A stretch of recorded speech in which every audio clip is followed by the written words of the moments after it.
I walked into my house and found a stranger wearing my clothes. Let me tell you something. I've had a weird life, but nothing, and I mean nothing, comes close to what happened the day I came home early from work. I live alone, or I thought I did. It was a Thursday. I remember that because Thursdays are the only days my boss lets us leave a little early if we finish our reports before lunch. I'd busted my butt all week, so I wrapped up by noon, grabbed a coffee, and headed home. I figured I'd surprise myself with an early afternoon nap. Maybe watch some trash TV. I parked in front of the house, and at first, everything looked normal. Nothing was broken. No signs of forced entry. But the moment I opened the door, my heart dropped. There was a pair of sneakers in the hallway. Not mine. I froze. I stared at them for a solid 10 seconds, just trying to process. Maybe I was losing my mind. Maybe I bought those sneakers and forgot. No, not possible. I'm a size 11. Those were tiny. Maybe size 7. I tiptoed into the living room, not even breathing. And then I saw him. A man, sitting on my couch, wearing my hoodie. He had his feet up like he owned the place, watching some cooking show on my TV.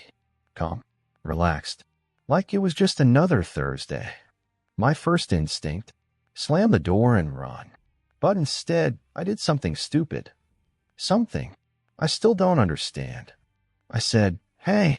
He turned slowly, not surprised, not even guilty. "Hey, man," he said, like we'd met before, like he knew me. I blinked. "What the hell are you doing in my house?" "You're home early," he said, almost annoyed. "I wasn't expecting you until 6. I swear to you, his tone was casual, like I was the one out of place. "I'm calling the police," I said, already reaching into my pocket. "No, you're not," he said. And that's when I noticed his hand. It was in his pocket, tightly clenched.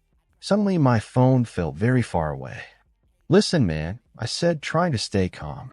"You need to get out. Now." He smiled. A slow, knowing smile that made my skin crawl. "You really don't remember me, do you?" And then, just like that, he stood up. I took a step back. The hoodie he was wearing? It wasn't just any hoodie. It was one I hadn't worn in years. One I thought I lost back in college. A beat-up gray thing with a small bleach stain near the pocket. I looked closer, and that's when my blood ran cold.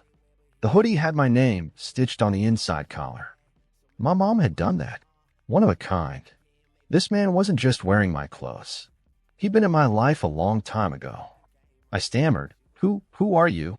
He stepped forward, slow and deliberate. "I'm the guy you left behind," he whispered. And then he walked past me. Just walked out. Calm. Like nothing happened. Like he lived there, and I was the intruder. I turned, ready to chase him, but when I stepped outside, he was gone. No trace. No footsteps. No car. Nothing. I called the cops. Of course I did. They showed up, searched the house, even dusted for prints. But they found nothing. No signs of forced entry. No fingerprints. Nothing missing. Just one thing that didn't belong. A note tucked inside my hoodie pocket. One line. "This isn't over."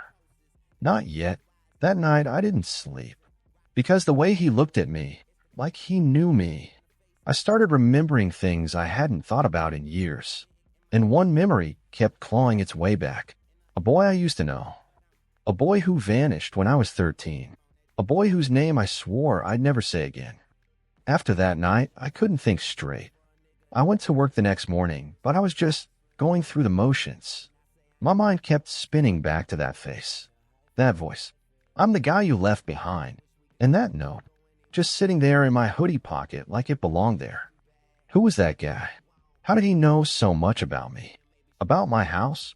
My clothes? And then, like something being pulled up from the bottom of a frozen lake, I started to remember. Backyard, a rope swing, and a well. I hadn't thought about that well in over a decade. We were 13, back when my parents used to take me out to the family cabin for the summer. Middle of nowhere. No cell service. No neighbors. But I wasn't always alone. That summer, there was a boy, Ila.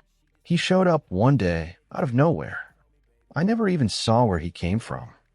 He just started hanging around the woods near the cabin. Said he was visiting his uncle a few houses down. We clicked instantly. Same jokes, same games, same sense of adventure. I didn't have many friends back then, but with Eli, it was different. We spent every day together. And that's when we found the well. It was hidden behind some thick trees near the edge of the woods. No cover. No fence. Just this old moss-covered stone circle that went deep. I remember tossing a rock down once and not hearing it hit the bottom. It became our place. We'd sit by it for hours, talking about everything. Ghost stories, girls, stupid kid stuff. But then, something changed. Eli got weird. He started talking about voices coming from the well. Said they were calling his name at night. That he'd hear them whisper when he was trying to sleep. At first, I laughed it off. But then he started acting scared all the time. Said someone was watching him. That he couldn't trust me. And then one day he just disappeared. I never told anyone. I was a kid. I didn't know what to say. My parents assumed Eli had gone home. I didn't even know his last name. No one ever asked. But that was the last time I ever saw him. Until now. And here's the thing that's been eating at me ever since that guy walked out of my house. I think Eli fell into that well. Or maybe I pushed him. I don't remember it clearly. Just flashes. Screaming. Rocks slipping. My hands grabbing at nothing. His face vanishing into the dark. And then silence. I never went back. But maybe he did. That night, I drove 2 hours straight to the old cabin. I hadn't been there in over 10 years, but it looked the same. Just more rotten, more forgotten. The woods were even thicker now. But I knew where the well was. I followed the old path. Heart pounding. Every shadow looking like it might move. And when I found it, I froze. Because the well had a rope ladder hanging down into the darkness. Fresh, clean, as if someone had just climbed out, or was waiting to climb back in. I stood there paralyzed. A cold breeze blew through the trees, and I swear I heard something soft, raspy, like a whisper echoing up from the bottom. Come down. I turned and ran. Back to the car. Back to town. Back to anything that felt even remotely sane. But sanity is slippery. And the next morning, I woke up to something even worse. My phone was open on my pillow, unlocked, and on the screen was a picture of me, sleeping. I stared at that photo for a long time. Me, asleep in my bed, my mouth slightly open, eyes shut tight, totally unaware. Taken from a high angle, like the photographer had been standing right over me. The timestamp, 3:13 a.m. That was just 4 hours ago. I checked the door. Still locked. Windows sealed. No signs of forced entry. Nothing out of place. But that photo, it was real. I couldn't deny it. Someone had been in my room. Standing over me. Watching me. I called the cops again. Same 2 officers came as before. I showed them the picture. They did the whole routine. Asked about enemies, recent break-ins, stalkers. But they could tell I had nothing. You ever sleepwalk? One of them asked. I shook my head. You think I took that photo of myself? The younger officer leaned closer. We're not saying that. But there's no sign anyone else was in here. That word again. Nothing. Always nothing. But I knew what I saw. What I felt. This wasn't random. This wasn't some prank. This was Eli. That night I didn't sleep. I sat on the couch with a baseball bat. I was locked on the front door. Waiting. Listening. At exactly 3:13 a.m., the power went out. Not the whole neighborhood, just my house. Total silence. No hum from the fridge. No lights from the router. Even my phone, which was at 70% an hour before, was dead. Then came the knock. 3 slow, deliberate taps at the door. I gripped the bat so tight my knuckles went white. Another knock. Then a voice. Let me in. It's cold out here. That voice. It was mine. Not similar. Not close. Identical. Let me in, it repeated. I'm you. I stood completely still, heart pounding like a jackhammer. I remember now, the voice said. I remember what you did. And then Silence. I didn't move for hours. Just sat there in the dark, gripping that bat like it was the only thing keeping me alive. When the sun finally rose and power returned, I checked the front porch. Nothing. Again. No footprints. No signs. No proof. But there was a package. No return address. No markings. Inside, a VHS tape. I don't even own a VHS player. But I knew someone who did. My Uncle Paul. He's a retired electrician who hoards tech like it's gold. I drove to his place immediately. Didn't explain much, just said it was an old home movie I found in storage. He popped it into one of his ancient machines. The screen flickered. And then, me, 13 years old, standing by the well. The footage was grainy, handheld, but it was me. No question. The same awkward haircut. Same striped shirt. I was pacing, nervous, and then, Ila, sitting at the edge of the well, crying. The camera zoomed in, shaky. You could hear breathing behind it. Heavy, distorted. Then I said something. I told you to shut up, Eli. He looked up, terrified. Please don't. Then came the scream. The camera dropped. Static. I turned to my uncle, pale as a ghost. Where did this come from? He looked back at me, confused. What do you mean? You dropped this off last week. Oh, what? You said it was something you found. That you didn't want to watch it alone. I stared at him, speechless. I never came here last week. I never brought this tape. But someone who looked like me did. Someone who knew exactly what they were doing. The last thing my uncle said before I left chilled me to the bone. You should really stop filming yourself sleep. That's not healthy. I said. He frowned. Then who's uploading the videos to your old channel? I left my uncle's house in a daze. Who could have been uploading videos to my old channel? I deleted everything years ago. I deleted the account itself. There was no way anyone could have access to it. But as I drove home, my mind wouldn't stop spinning. The idea that someone was impersonating me wasn't just a theory anymore. It was real. Someone had gotten into my life. They knew everything about me. The way I slept, the things I said in my sleep, the stupid videos I posted when I was a kid. I pulled into my driveway and rushed inside, desperate to check the old YouTube account. The account I hadn't logged into in years. I fired up my laptop, hands shaking as I typed in the email and password. I had to stop myself from double-checking the code, wondering if I'd gotten it wrong. It was there. Every single video I'd ever posted. But they weren't just the old, embarrassing vlogs I remembered. No, these were new. A whole set of videos.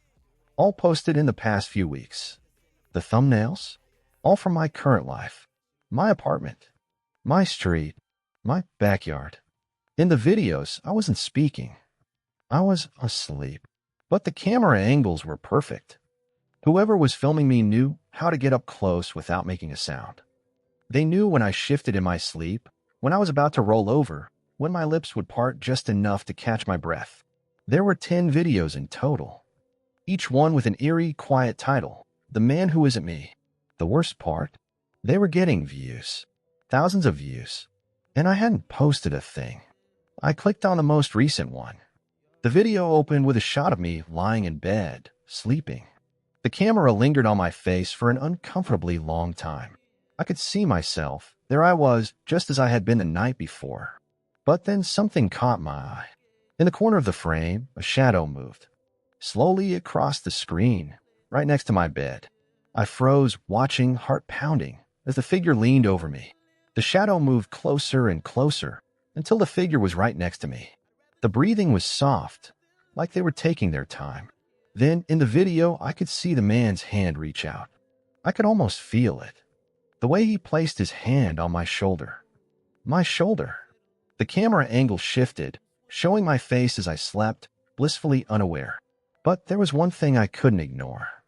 In the reflection of my nightstand lamp, I saw him. Ila. It wasn't just some shadow. It was his face. His eyes, wild and hollow, staring at me from the reflection. I screamed and shut my laptop. My hands were shaking. My breath was coming in quick, ragged bursts. I couldn't breathe, couldn't think.